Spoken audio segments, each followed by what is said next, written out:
Posteriormente viene una capa de un óxido semiconductor, que generalmente es óxido de titanio. Están recubiertas por una capa de un pigmento, puede ser un complejo de rutenio, de los más usados.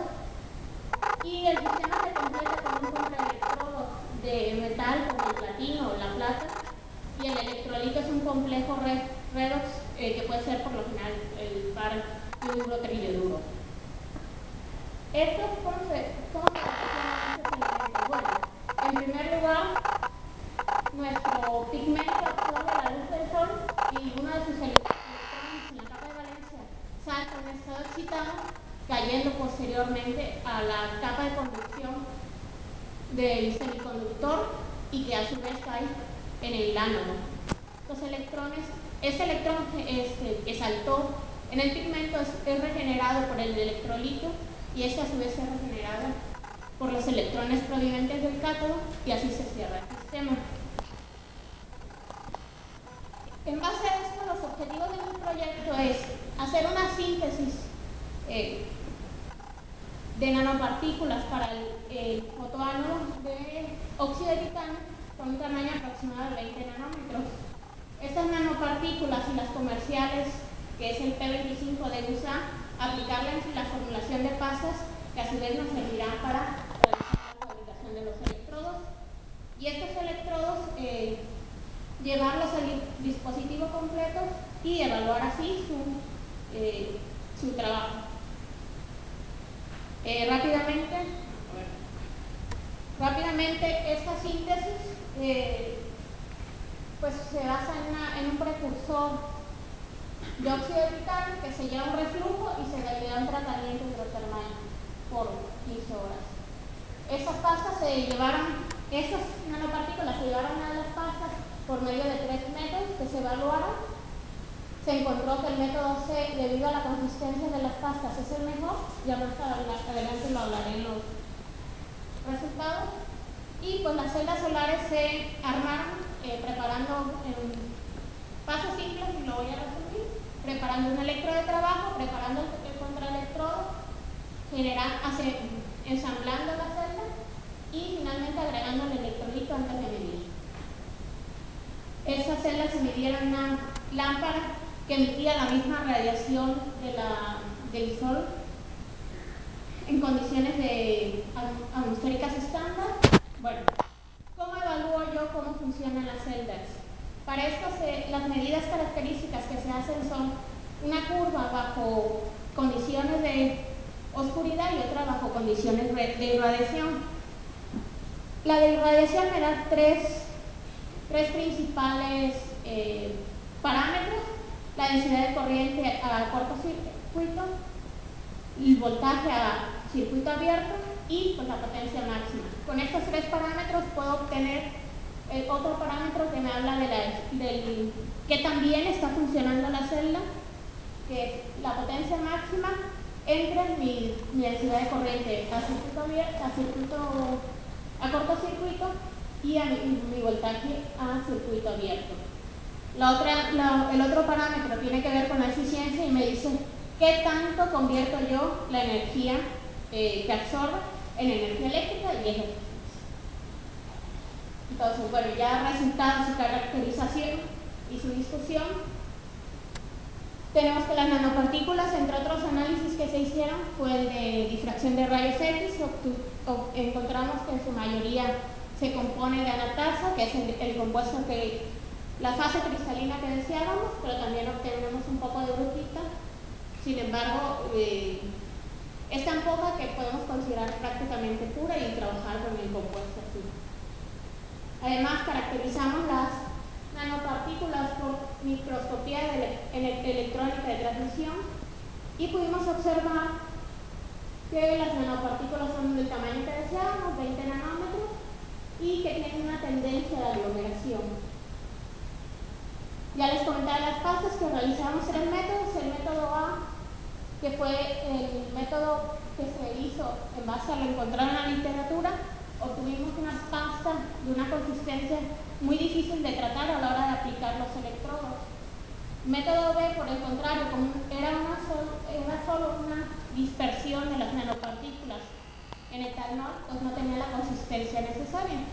Y el método C, que se basa en los dos métodos anteriores, pues ya tiene una consistencia que me permite aplicarlo, una técnica del Dr. Blake, que es mediante una deposición manual. Entonces, pues es en donde también, además, encontramos las mejores eficiencias.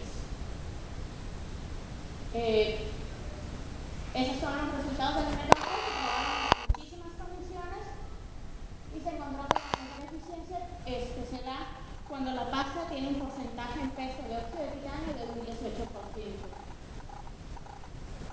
A su vez, ya que tuvimos la composición ideal de la pasta de la celda, de la pasta de las nanopartículas, se observó que si estas pastas se trataban con agitación y con un tratamiento de ultrasonido, pues la eficiencia se incrementaba. Y tengo varias condiciones en las que se probaron. ¿Qué es lo que estaba pasando? Nos fuimos al microscopio electrónico de barrido y observamos que, bueno, entre mayor tiempo era el tiempo que se le daba de ultrasonido, obteníamos un electrodo más homogéneo. A su vez, a nivel de microescala, más bien a una escala ya nanométrica, observamos que teníamos aglomerados muy pequeños, de 2 o 3 partículas, que obteníamos aglomerados de 100 nanómetros. Mientras que cuando dábamos un tratamiento de 2 horas de ultrasonido, dábamos obtener partículas prácticamente.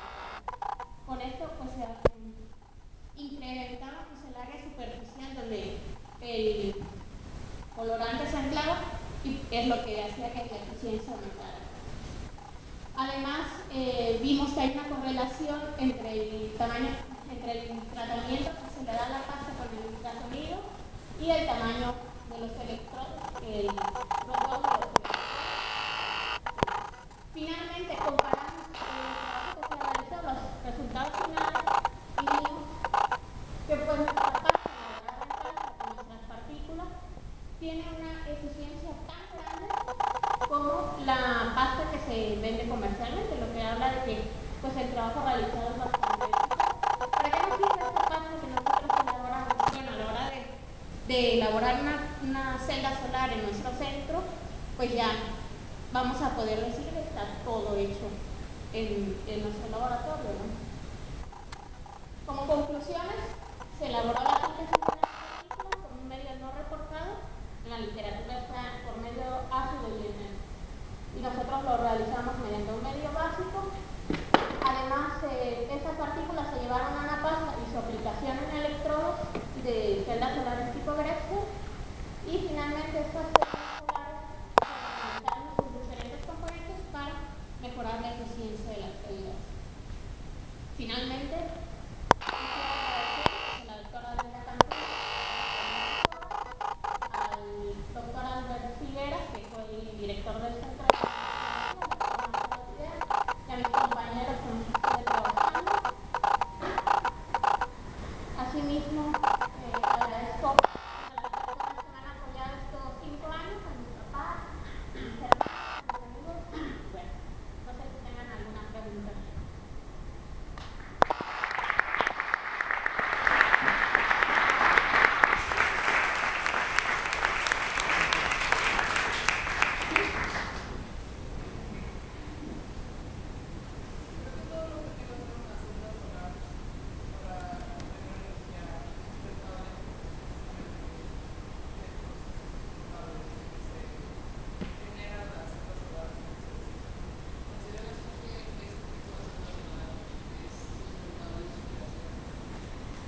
Sí, de hecho, bueno, no sé si te refieres al trabajo que yo hice o al tipo de celda en específico.